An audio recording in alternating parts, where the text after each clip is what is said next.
So hello friends, welcome back to my YouTube channel. और इस video में आज हम अपना इन्वायरमेंटल कंजर्वेशन एंड बायोडाइवर्सिटी इस टॉपिक को एकदम क्लियर करेंगे। तो सबसे पहले ये जो इसका मतलब जान लेते हैं। ओके, तो ये टॉपिक स्टार्ट करने से पहले अगर आपने अभी तक हमारे चैनल को सब्सक्राइब नहीं किया तो प्लीज़ चैनल को सब्सक्राइब कर लीजिए और बेल आइकन को भी क्लिक कर देना, ताकि मेरी वीडियोस जो नेक्स्ट आएंगी उनकी आपको नोटिफिकेशन मिलती रहे। और वीडियो को प्लीज़ लाइक ज़रूर कर देना और वीडियो को अपने दोस्तों के साथ शेयर ज़रूर कर देना। और कोई भी डाउट हो टॉपिक से रिलेटेड तो आप लोग कमेंट सेक्शन में पूछ सकते हैं, मैं आपको ज़रूर जवाब दूंगा। तो चलिए स्टार्ट करते हैं। तो environmental conservation and biodiversity. Environmental conservation का तो मतलब आपको पता ही होगा, इन्वायरमेंट को बचाने का, कंजर्व करना है, ठीक है।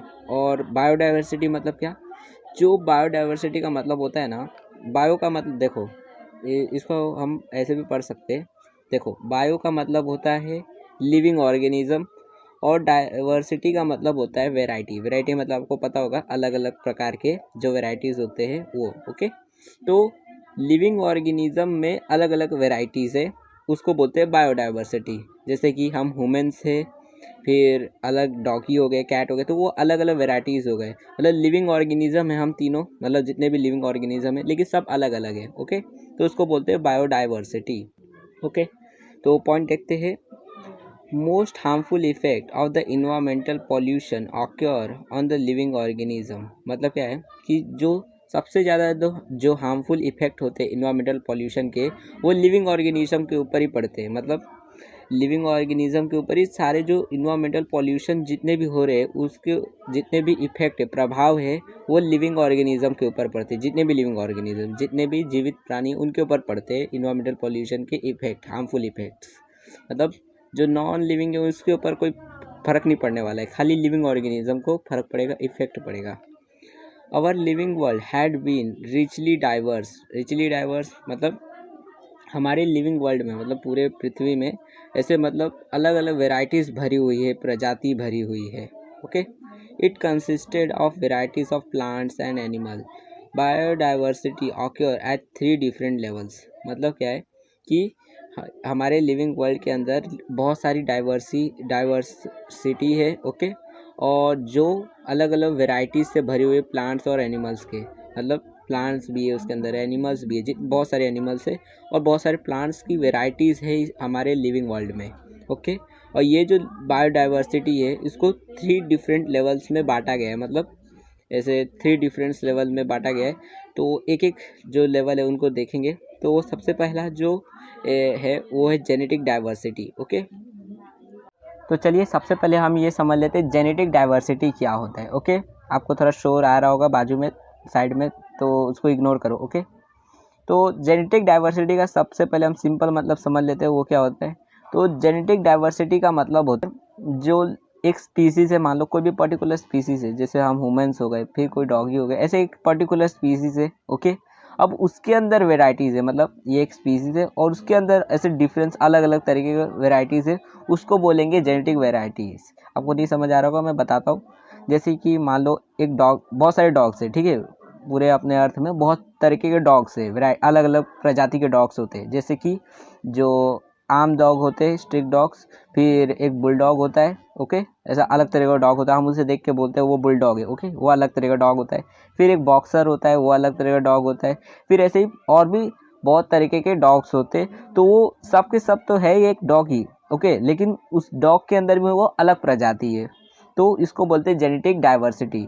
और एग्जांपल दूँ तो जैसे हम ह्यूमन्स ही है, ठीक है, हम में भी जेनेटिक डाइवर्सिटी है। जैसे मान लो पूरे वर्ल्ड में बहुत सारे ह्यूमन्स है। ओके, सबके सब ह्यूमन्स है, सबके सब इंसान ही है। ओके, लेकिन हम में भी डिफरेंस है। जैसे अमेरिकन जो होते हैं, अमेरिकन पीपल जो अमेरिका में जो रहते हैं, वो अलग दिखते हैं हमसे। ओके, हम उन्हें देख के बोल सकते हैं वो अमेरिकन है।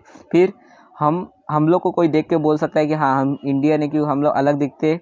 फिर चाइनीज़ को देख के हम बोल सकते हैं वो अलग है। तो हम मतलब हम स्पीसीज एक ही है, लेकिन फिर भी हम में डिफरेंस है, हम अलग अलग डाइवर्सिटी के, उसको बोलते हैं जेनेटिक डाइवर्सिटी। ओके, आपको क्लियर हो गया होगा। अब इसके पॉइंट्स ले लेते हैं, ताकि आप लोग पेपर में कुछ मतलब आइडिया लगा के लिख सको। मतलब अगर आपको ओन से नहीं लिखने जमेगा तो आप लोग थोड़ा इसको यही पॉइंट्स लिख सकते हैं, ठीक है, इसी को थोड़ा आइडिया लगा के लिख सकते हो और एक्स्ट्रा अपने से लगा के। ओके, तो देख लेते point. Occurrence of diversity among the organism of same species is genetic diversity. मतलब क्या है, कोई भी ऑर्गेनिज्म है जिसके अंदर डाइवर्सिटी है, ओके, एक ही स्पीसीज है, सेम एक स्पीसीज है जिसके अंदर डाइवर्सिटी अलग, उसके मतलब एक सिंगल स्पीसीज के अंदर उसके अंदर और डाइवर्सिटी है, तो उसको बोलते हैं जेनेटिक डाइवर्सिटी। ओके, जैसे मैंने अभी एग्जांपल दिया, डॉग का दिया और ह्यूमन का दिया, तो वही मतलब एग्जांपल समझ लो आप लोग कि उसको बोलेंगे जेनेटिक डाइवर्सिटी, कि एक सिंगल स्पीसीज है मतलब ह्यूमंस का है और उसके अंदर भी और प्रजाति मतलब वेराइटीज़ है, कि एक कोई इंडियन है तो कोई अमेरिकन है तो कोई चाइनीज़ है तो कोई पाकिस्तानी, ऐसे अलग अलग मतलब वेराइटीज़ है एक ही स्पीसीज के अंदर, उसको बोलते हैं genetic diversity. Okay, second point देखते हैं, एग्जांपल दिया है, each human being is different from other. मतलब हर एक जो ह्यूमन बीइंग होता है, मतलब हम हैं और कोई दूसरा है, तो हर एक ह्यूमन बीइंग जो है वो अलग होता है एक दूसरे से, ठीक है।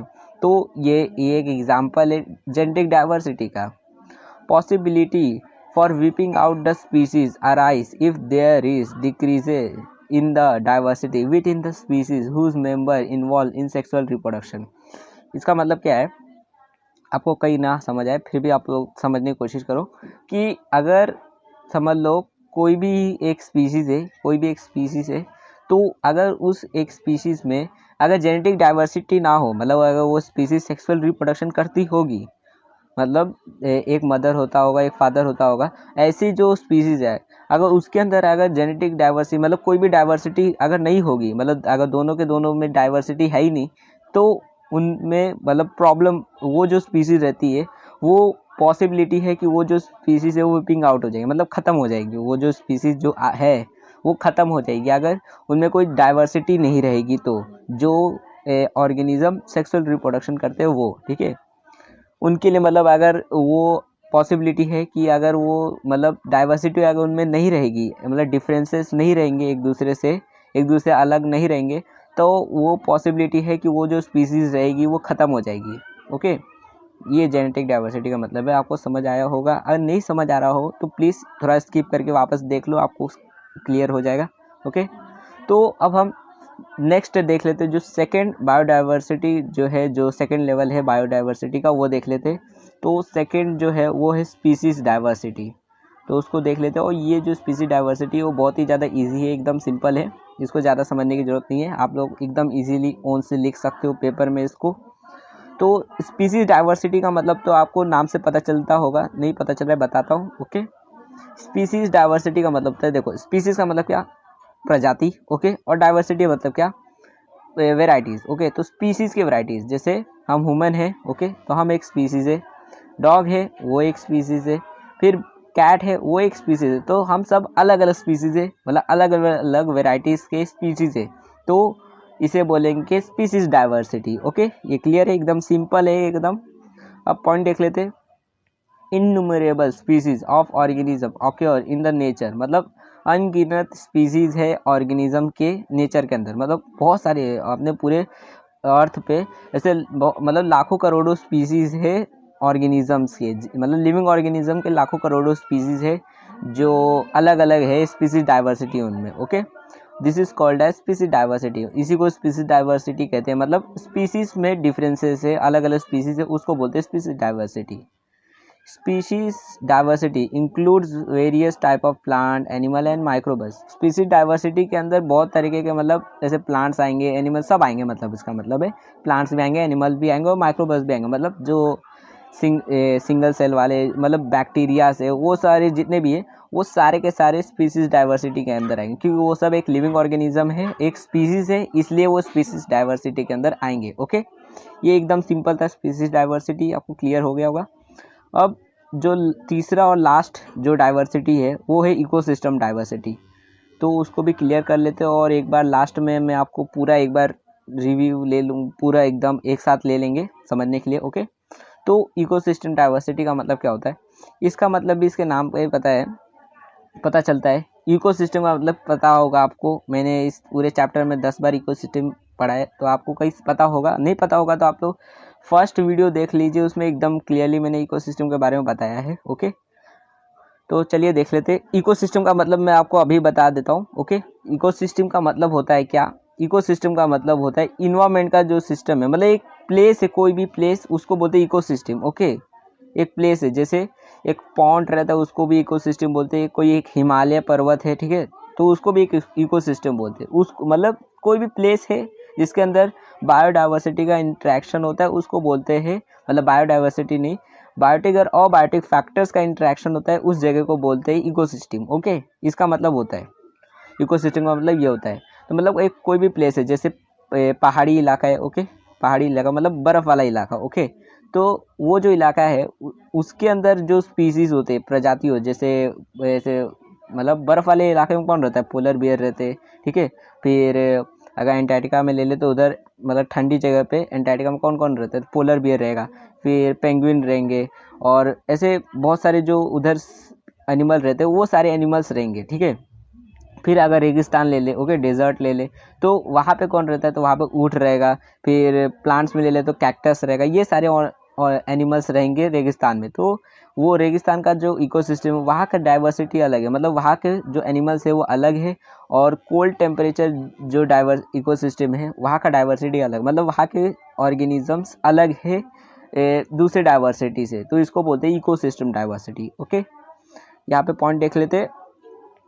Many ecosystem are present in each region, मतलब हर एक रीजन में बहुत सारी डाइवर्सिटी है, ठीक है, हर एक रीजन में, जैसे अपना इंडिया है तो वहाँ पे भी अलग अलग डाइवर्सिटी है। ओके, जैसे राजस्थान ले ले तो वहाँ पे रेगिस्तान एरिया, तो वहाँ पे वहाँ का इकोसिस्टम अलग रहेगा। अभी फिर कश्मीर ले ले तो वहाँ का जो इकोसिस्टम है वो अलग है, और वहाँ के और लिविंग ऑर्गेनिज्म भी अलग अलग रहते हैं, ठीक है। तो इसको बोलते हैं ecosystem diversity. Okay, ecosystem is formed through the interaction between plants, animal, their habitat and changes in the environment. मतलब क्या है इकोसिस्टम का, मतलब किससे बनता है, तो इकोसिस्टम प्लांट्स एनिमल के इंटरेक्शन से बनता है, मतलब बायोटिक और अबायोटिक फैक्टर्स के इंटरेक्शन से बनता है, उनके हैबिटेट से बनता है, चेंजेस से बनता है, जो इन्वायरमेंट में जो चेंजेस आते हैं उन सारी चीज़ों से एक इकोसिस्टम बनता है। Okay, each ecosystem has its own characteristics, animals, plant, microbus and abiotic factors. मतलब हर एक जो इकोसिस्टम होता है, मतलब जैसे मैंने अभी एग्जांपल दिया बर्फीला एरिया, बर्फीला इकोसिस्टम, तो वो जो इकोसिस्टम है वहाँ का जो कैरेक्टरिस्टिक्स रहेगा एनिमल्स का, वो और प्लांट जो रहेंगे वो सब डिफरेंस रहेंगे दूसरे इकोसिस्टम से। जैसे रेगिस्तान में रहता है तो वहाँ पे कैक्टस प्लांट्स रहते हैं, ठीक है, लेकिन वही बर्फ़ वाले एरिया में जाएंगे तो वहाँ पे कोई और प्लांट रहेगा, वहाँ पे कैक्टस नहीं दिखेगा आपको। फिर उधर के एनिमल्स भी डिफरेंस होते हैं। फिर वहाँ पे माइक्रोबस भी आपको अलग डिफरेंट तरीके के दिखेंगे, क्योंकि वहाँ का इकोसिस्टम ही अलग है इसलिए।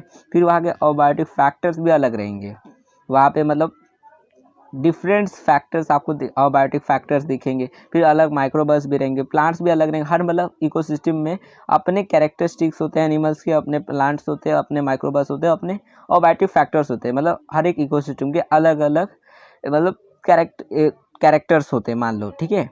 ये इसका मतलब है, मतलब इकोसिस्टम में भी डाइवर्सिटी है। Ecosystem are also of two types, are natural and artificial. ये हमने पहले पढ़ चुका है। इकोसिस्टम दो तरीके का होता है, एक नेचुरल और एक आर्टिफिशियल इकोसिस्टम। मतलब नेचुरल इकोसिस्टम मतलब क्या, नेचर जो है मतलब जंगल हो गया वो सब नेचुरल इकोसिस्टम, और आर्टिफिशियल इकोसिस्टम मतलब क्या, जो हमारा शहर हो गया, ठीक है, जो आर्टिफिशियल हमने बनाया उसे बोलेंगे आर्टिफिशियल इकोसिस्टम। ओके, तो आपको ये क्लियर हुआ है कि नहीं हुआ तो स्किप करके आप लोग देख सकते हो, थोड़ा पीछे जाकर आप लोग देख सकते हो वापस से। एक बार फिर भी आपको बता देता हूँ, पूरा एक बार एक साथ ले लेते हैं। तो इकोसिस्टम डाइवर्सिटी का मतलब क्या है, सिंपल मतलब यही है कि इकोसिस्टम में डिफरेंसेस है, अलग अलग वेराइटीज़ है इकोसिस्टम के भी, उसको बोलते हैं इकोसिस्टम डाइवर्सिटी। ओके, इसका एग्जाम्पल आप लोग खुद से भी ऐसे सोच सकते हो। ओके, और आप लोग एक एग्जांपल कमेंट में ज़रूर बता देना, ठीक है, कमेंट सेक्शन में आप लोग एक एग्जांपल ज़रूर देना इकोसिस्टम डाइवर्सिटी का। जैसे मैंने आपको एग्जांपल दिया था बर्फीला और रेगिस्तान का, वैसे ही आप एक एग्जांपल दे देना। ओके, तो यहाँ पे आपको ये समझ आ गया होगा। अब एक बार इकोसिस्टम डाइवर्सिटी आपको समझ आया ना, ठीक है। इकोसिस्टम के डाइवर्सिटी, अलग अलग इकोसिस्टम है, डिफरेंट वेराइटीज़ है इकोसिस्टम के भी, इसको बोलते हैं इकोसिस्टम डाइवर्सिटी। ओके, फिर स्पीसीज डाइवर्सिटी क्या है, तो स्पीसीज की डाइवर्सिटी है, हम ह्यूमन है, डॉग है, कैट है, फिर फिशेस है, तो वो अलग अलग डाइवर्सिटीज़ है स्पीसीज का, उसको बोलते हैं स्पीसीज डाइवर्सिटी। अलग अलग वेराइटी है स्पीसीज का, उसको बोलेंगे स्पीसीज डाइवर्सिटी। ओके, फिर जेनेटिक डाइवर्सिटी मतलब क्या है, एक ही स्पीसीज है लेकिन उसके अंदर वेराइटीज है, उसको बोलते हैं जेनेटिक डाइवर्सिटी। जैसे मैंने आपको एग्जांपल दिया कि हम ह्यूमन्स है तो अमेरिकन होते हैं, वो अलग मतलब अलग वो दिखते हैं, फिर हम अलग दिखते हैं, इंडियन अलग दिखते हैं, फिर चाइनीज़ अलग दिखते हैं, तो वो उसे बोलेंगे जेनेटिक डाइवर्सिटी, अलग अलग ह्यूमन्स बींग्स। ओके, या और यहाँ पे एग्जांपल भी आपको दिया गया है ये पॉइंट, और आप लोग पेपर में पूरा पॉइंट लिख सकते हो, ठीक है। अगर आपको एग्जाम में अगर पूछा है जेनेटिक डाइवर्सिटी का मतलब बताओ, तो आप लोग इतना पॉइंट लिख कर अपने ओन से भी बाकी थोड़ा बहुत पॉइंट चिपका सकते हो, और आपको मार्क्स दे देंगे क्योंकि कोई रॉन्ग पॉइंट नहीं है, एकदम सही पॉइंट है, तो आप लोग ये लिख सकते हो। ओके, तो चलिए अब इस लास्ट चार्ट को भी ले लेते हो और उसके बाद वीडियो ख़त्म कर देते। थोड़ा बहुत शाउट हो रहा है तो उसको प्लीज़ इग्नोर कर दो, इधर थोड़ा शाउट हो रहा है। तो ये जो चार्ट है ये ज़्यादातर पेपर में बहुत बार आता है, इसलिए इसको थोड़ा आप लोग देख लीजिए, एग्ज़ाम के टाइम पे भी थोड़ा इसको देख के जाना, और जितने भी चार्ट्स रहेंगे ना उनको ज़रूर देख लेना, क्योंकि पेपर में आते हैं और उससे आपको आइडिया भी मिल सकता है पेपर लिखने में, अगर उसके रिलेटेड कोई क्वेश्चन भी आया तो, कि अगर ऐसा कुछ बोल दिया कि what is your role in environment, ऐसा कुछ क्वेश्चन बोल दिया तो आप लोग ये पॉइंट चिपका सकते हो उधर, ठीक है। तो चलिए देख लेते हैं पॉइंट्स क्या है। तो सबसे पहला पॉइंट है कंजर्वेशन। ओके, तो कंजर्वेशन करना है, इन्वायरमेंट को बचाना है। ओके, तो क्या कर सकते हैं हम, कंजर्विंग द अवेलेबल रिसोर्सेज, मतलब जितने भी रिसोर्सेज बची हुई हैं उसे कंजर्व करना है, बचाना है। जैसे फॉसिल फ्यूल हो गए, कोल हो गया मतलब कोयला हो गया, पेट्रोल डीजल, ये सारी चीज़ें जो है जो नेचर से हमें मिलती है रिसोर्सेज जो है उन्हें बचाना है ताकि वो ख़त्म ना हो जाए। हमें अपने बहुत मतलब उसे समय तक बचा के रखना है, उसे तुरंत ख़त्म नहीं कर देना है। ये कर सकते हैं हम, और भी जितनी कंजर्व करना है इन्वायरमेंट को। ओके, बचाना है। ओके, फिर हम क्या कर सकते हैं, कंट्रोल। फर्स्ट है प्रिवेंटिंग द हार्म जो पहुंचा रहे हम इन्वायरमेंट को उसको रोक सकते हैं, बचा सकते, रोक सकते हैं, ठीक है। जो हार्म पहुंचा रहे हम इन्वायरमेंट को वो। स्टॉपिंग द हार्मफुल एक्टिविटीज़ जो कर रहे हैं हम, हार्मफुल एक्टिविटीज़ जो हम कर रहे हैं उसको रोकना है, ठीक है, स्टॉप करना है, उसको हम स्टॉप कर सकते हैं।